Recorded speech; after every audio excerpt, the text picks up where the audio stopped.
Okay friends, welcome to part 3 of our video presentation on chapter 5 that deals with enterprise systems.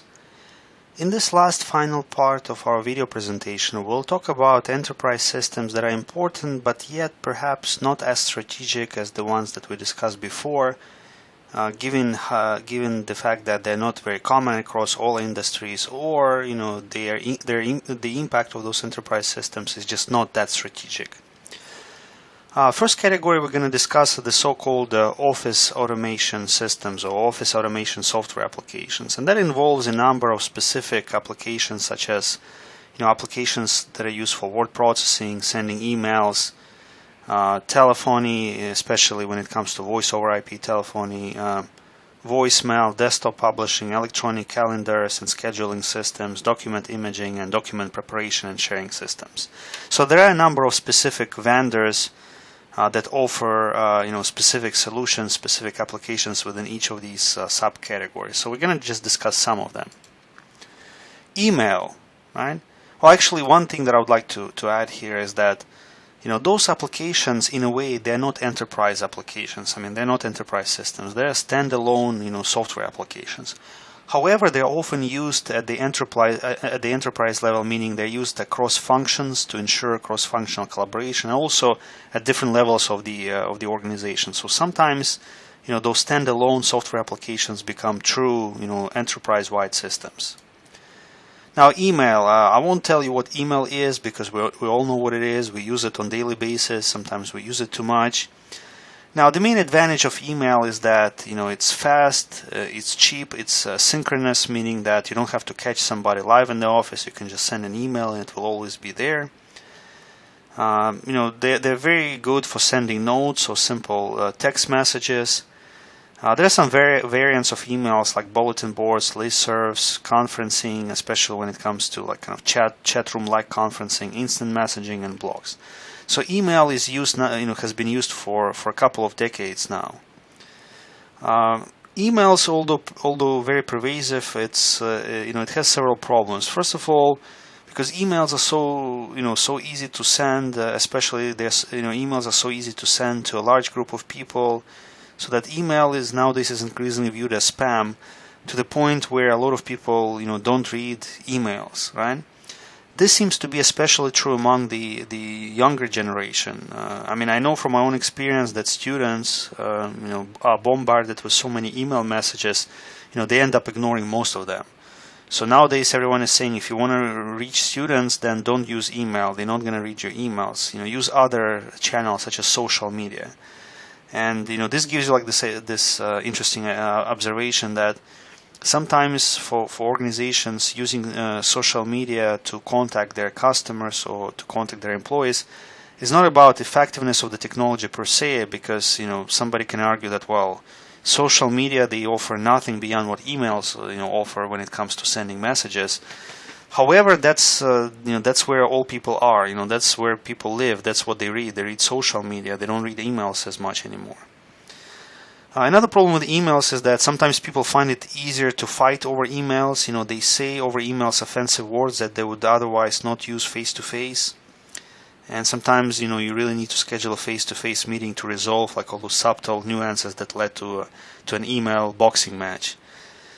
Privacy issues is another concern, because emails, they can be stored, they can be captured easily, and some organizations have formal policies that basically say that we're going to be storing your emails and we're going to be doing random checks, we're going to be drawing random samples of your emails. So privacy is an issue. But a lot of those things are overshadowed by the advantages, both technological and economic advantages of using emails. So emails are still widely used in many organizations and industries. Now, video conferencing is another popular type of software applications. They allow face-to-face meetings and conferences without the need of costly and time-consuming travel.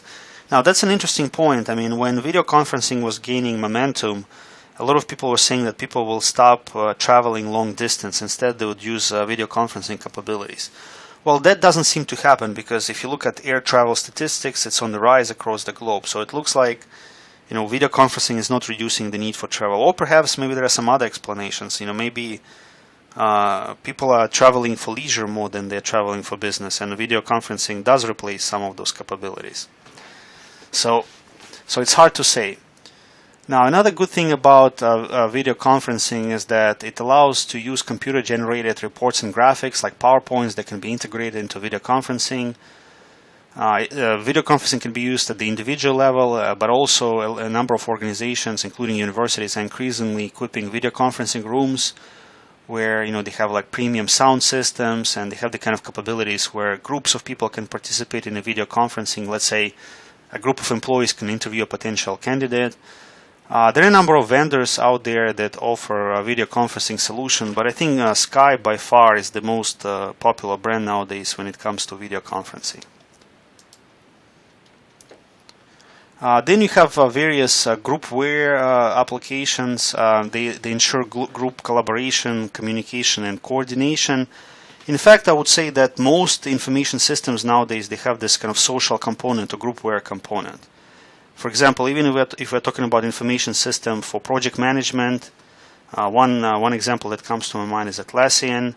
I mean, it's all kind of the entire system is built around group interaction or social interaction.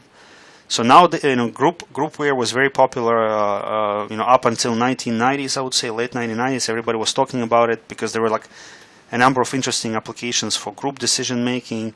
Then it kind of lost popularity, and then it kind of became popular again due to the advancements in social media technology. So I guess social media is a more popular more popular name for that old Groupware idea. So Groupware plays an important role in many organizations, and those are the typical features that various Groupware applications have. They involve like some kind of email exchange, meeting support, workflow support, sometimes voice calling support. So all those features they're typically present in various Groupware applications. Okay, intranets. Sometimes simply installing a local area network within an organization can give a very powerful boost to cross-functional cooperation. So once you install a network, people can share files, they can send emails. It's very low cost and simple, but sometimes it offers a lot of advantages when it comes to ensuring cross-functional cooperation and also cooperation at various levels of an enterprise. Nowadays, a lot of organizations, instead of building an intranet, they build like a web portal. It's the same thing, but it has like a front end, web front end for employees to access files, share files, upload their information, and even as I said, simple web portal can also give boost to cross-enterprise collaboration. Also, there are specialized systems. Now we're going to talk about specialized systems that are used in manufacturing, or in a broader sense, in organizations that involve physical movement of physical goods across their value chain. First of all, you have traditional factory automation system like numerically controlled machines, where machines can be programmed to produce a certain product. And then you have material requirement planning. Now, this is something different because it uses data to create production schedules so that schedules can be optimized. There is also a set of systems called Enterprise Integrated Manufacturing. It combines MRP, material required planning, also with scheduling abilities so that computers can be connected directly. So those are like some systems used in factory automation. Now, something that is overlapping with factory automation is computer integrated manufacturing. There are engineering systems, manufacturing administration systems, and factory automation systems. Now, engineering systems include computer-aided design or CAD, computer-aided engineering, group technology so that engineers can collaborate on developing products, and also computer-aided process planning so that it's the same thing, but it's related to engineering of, let's say, production processes. So those are engineering systems that are used in manufacturing, and sometimes they are broad, like they involve a lot of departments or subunits within the manufacturing department, so they can be viewed as broad enterprise systems. Now, another type of system that is definitely classified as enterprise system is manufacturing resource planning system, so MRP2. MRP2 is like a more modern concept of manufacturing resource planning systems. So those systems, they allow for production planning, planning of delivery of materials, and also shop floor control in relation to those materials and production schedule. So they help with just-in-time production that minimizes inventory, and also sometimes they provide just-in-time production, but most of the time MRP systems, they don't include like direct control of machines, of production machines, so it's more like on the management side. Then you have supply chain management systems. I would say that supply chain management systems, they overlap with MRPs, and sometimes MRP is a module within a broader supply chain management system. Again, just like it was the case for CRM systems, sometimes supply chain management systems, they automate the entire enterprise, because some companies, some enterprises are largely about supply chains, and this seems to be true for those traditional brick and mortar production companies, because their entire business is about taking raw materials and then creating a product, physical product, and then shipping that product to end customers. So supply chain management system can be very large enterprise systems automating pretty much everything within a production-oriented enterprise. Supply chain management supports procurement of components needed to make a product or service, and movement and distribution of finished products through the supply chain.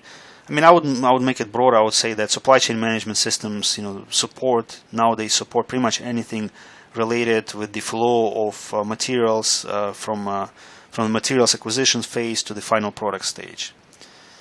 There are 5 basic components of supply chain management systems. They allow you to plan production, plan resource delivery. They allow you to source, working with suppliers.